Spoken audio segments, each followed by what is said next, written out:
आज इस वीडियो में हम स्टार्ट करेंगे नया चैप्टर जो कि है कंपनी की स्थापना, जो कि हिस्ट्री का पार्ट है। The establishment of company power, यानी कि कंपनी की जो पावर थी वो कब इस्टेब्लिश हुई भारत में। पहले क्या था, भारत को सोने की चिड़िया कहा जाता था। क्या कहा जाता था? सोने की चिड़िया। भारतीय कारीगरों के द्वारा बनाई गई वस्तुएं यूरोप के देशों में बहुत पसंद की जाती थीं। इस कारण यूरोप के देश भारत से व्यापार करने के लिए उतावले रहते थे। सबसे पहले पुर्तगाल के व्यापारियों ने भारत में अपनी व्यापारिक संस्थाएं स्थापित की। उसके बाद डच, फिर डेनमार्क, ब्रिटिश और फ्रांस के व्यापारियों ने अपने व्यापारिक उपनिवेश स्थापित किए। भारत तथा यूरोप के मध्य व्यापार के 3 मार्ग प्रचलित थे। पहला था, भारत को फारस की खाड़ी से होकर वेनिस तथा जेनेवा से जोड़ता था। द्वितीय मार्ग लाल सागर से होकर तत्पश्चात स्थल द्वारा सिकंदरिया तक। तृतीय मार्ग मध्य एशिया से होकर बाल्टिक सागर तक पहुंचता था। जैसा कि आपको पता है कि जो भारत है उसे सोने की चिड़िया कहा जाता था। क्यों? क्योंकि जो भारतीय कारीगरों के द्वारा बनाई गई वस्तुएं होती थी वो यूरोपीय देशों में बहुत पसंद की जाती थी और साथ ही साथ यहाँ के मसाले भी पूरे संसार में फेमस थे। इसीलिए जो दूसरे देश के व्यापारी थे वो एक एक करके भारत में आते थे और यहाँ पर व्यापार करने के साथ साथ अपनी जो व्यापारिक संस्थाएं थी उनको स्थापित करते थे।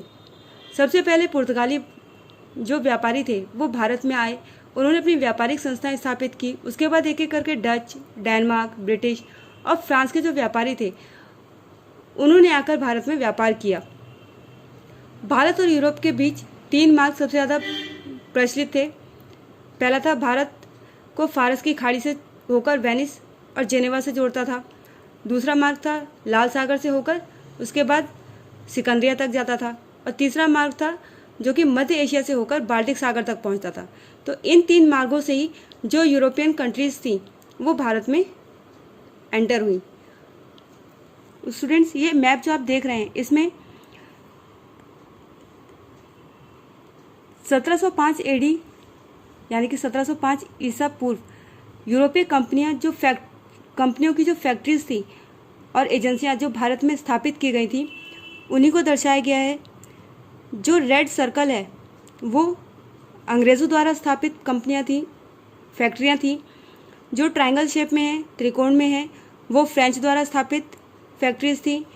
जो रेक्टेंगल शेप में है वो डच द्वारा, और हरे रंग का जो स्क्वायर है वो पुर्तगालियों द्वारा, और सफ़ेद सर्कल जो है वो डेनिश द्वारा।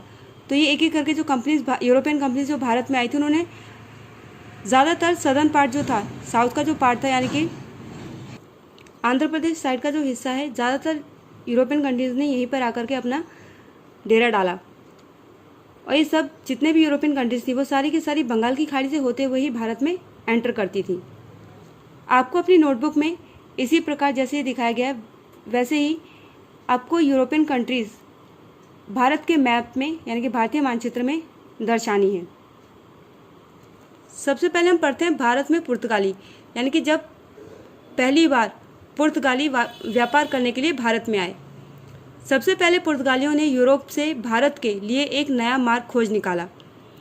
पुर्तगाल के राजकुमार हेनरी ने, जो नेविगेटर के नाम से लोकप्रिय था, नाविकों को संरक्षण प्रदान किया तथा उन्हें वैज्ञानिक रूप से नौ संचालन में प्रशिक्षित किया। जब यूरोपियन कंट्रीज भारत आती थी उन्होंने ज़्यादातर समुद्री मार्ग का ही रास्ता अपनाया। क्यों? क्योंकि जब वो ज़मीनी हिस्से से भारत में आते थे व्यापार करने के लिए तो उस समय बीच रास्ते में बहुत सारे डाकू वगैरह जो होते थे, लुटेरे होते थे, वो उनको लूट लिया करते थे, या और साथ ही साथ जो आदमी होते थे उन सबको वो मार दिया करते थे। तो इसी चीज़ से बचने के लिए उन्होंने क्या किया, नया मार्ग खोजा जो कि समुद्री मार्ग था। पुर्तगाल के जो राजकुमार थे हेनरी, जो कि एक नेविगेटर थे, उनका नाम बहुत लोकप्रिय था। नाविकों को संरक्षण प्रदान करने के साथ साथ उन्होंने वैज्ञानिक रूप से नौ संचालन में भी प्रशिक्षण दिया। पुर्तगाली नाविक वास्को डी गामा अपने दल बल के साथ सन 1498 ईस्वी में भारत के पश्चिमी तट कालीकट पहुंचा। उसने तत्कालीन कालीकट के राजा जमोरिन को अनेक बहुमूल्य उपहार दिए। राजा ने भी उसका बहुत स्वागत किया।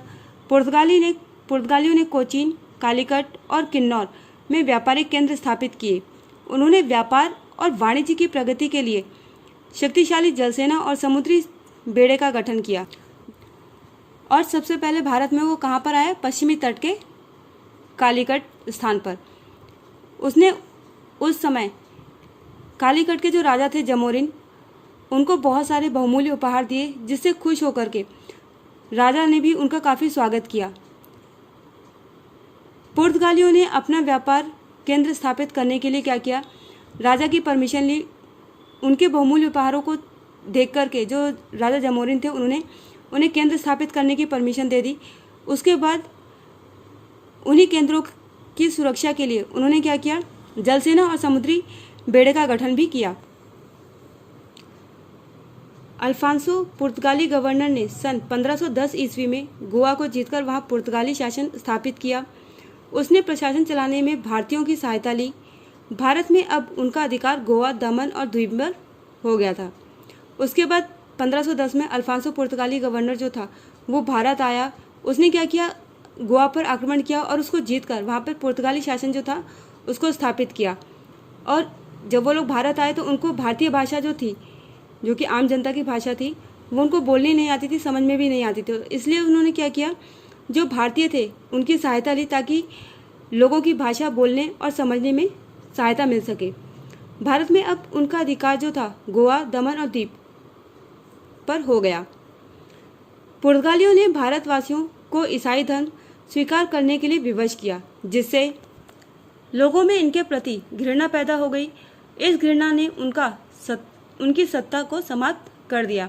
गोवा, दमन और द्वीप पर अपना कब्जा कर लिया। उसके बाद उन्होंने क्या किया? धीरे धीरे लोगों को अपने धर्म परिवर्तित करने के लिए विवश किया। उन्होंने ईसाई धर्म अपनाने के लिए लोगों को विवश किया, जिसके चलते जो लोग थे उनके हृदय में, उनके मन में उनके लिए घृणा पैदा हो गई और धीरे धीरे करके उनकी जो सत्ता थी वो भी समाप्त होने लगी। उसके बाद भारत में आई इंग्लिश ईस्ट इंडिया कंपनी। 31 दिसंबर 1600 ईस्वी को महारानी एलिजाबेथ ने कंपनी को पूर्वी द्वीप समूह से व्यापार करने का चार्टर प्रदान किया।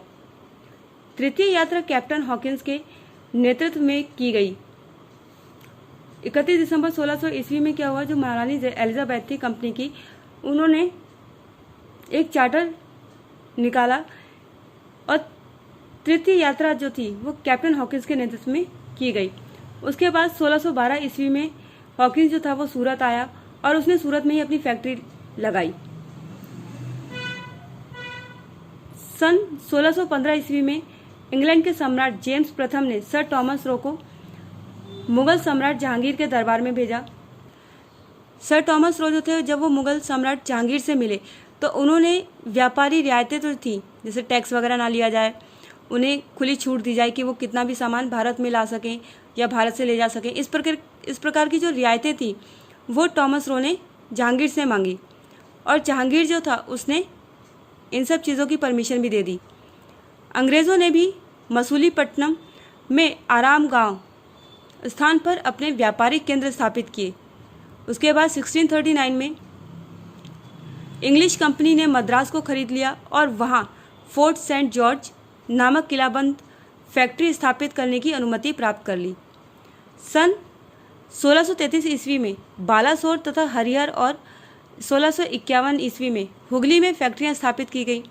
सन 1651 ईस्वी में इंग्लिश कंपनी ने बम्बई द्वीप को सम्राट चार्ल्स द्वितीय से मामूली किराए पर हासिल कर लिया। अंग्रेज़ों ने मुगल सम्राट औरंगजेब से कलकत्ता में एक फैक्ट्री स्थापित करने की अनुमति प्राप्त कर ली। उन्होंने सूतानाती, कालीकाटा और गोविंदपुर गांव को खरीद लिया। जॉब चारनॉक ने सूतानाती स्थान पर एक फैक्ट्री बनाकर कलकत्ता की नींव डाली। इसे 1698 ईस्वी में किला बंद किया गया और इसे फोर्ट विलियम नाम दिया गया। कलकत्ता, मद्रास और बम्बई की प्रेसिडेंसियों ने मुगल सम्राट फर्रुखसियर के दरबार में एक संयुक्त मिशन भेजा, जिसे 1717 ईस्वी में 3 फरमान प्राप्त करने में सफलता मिली। इन फरमानों द्वारा इंग्लिश कंपनी को बंगाल में मुक्त रूप से व्यापार करने और कलकत्ता के आसपास बसने का अधिकार प्राप्त हो गया। कंपनी ने तीव्र दर से प्रगति करते हुए भारत में अन्य सभी प्रतिद्वंदियों शक्तियों के प्रभाव को समाप्त कर दिया। उन्होंने भारत की अस्थिर राजनीतिक दशाओं को लाभ उठाते हुए भारत में ब्रिटिश शासन की स्थापना करने में सफलता प्राप्त की। संक्षेप में अगर कहा जाए तो अंग्रेज व्यापारियों की भांति भारत में आए और कालांतर में देश के स्वामी बन बैठे।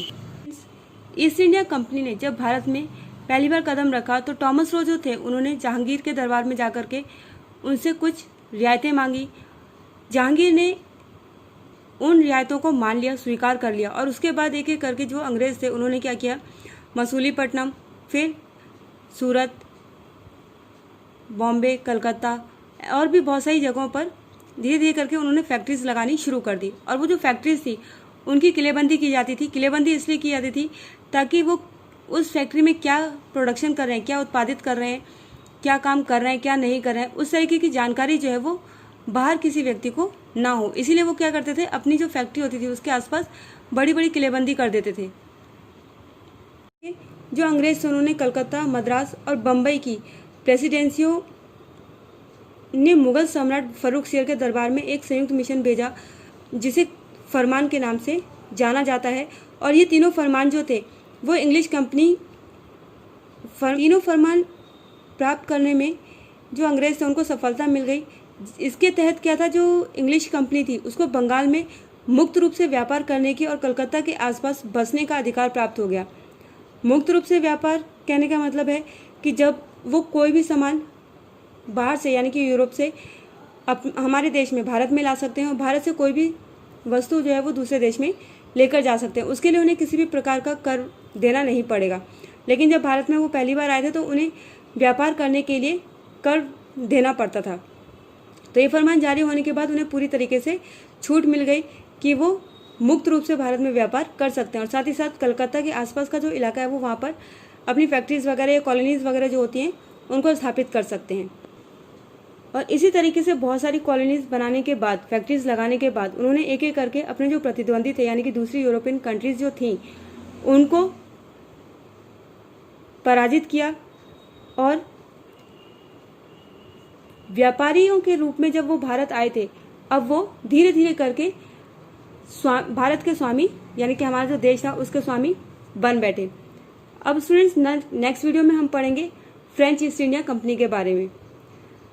Thank you and that's all for today's class.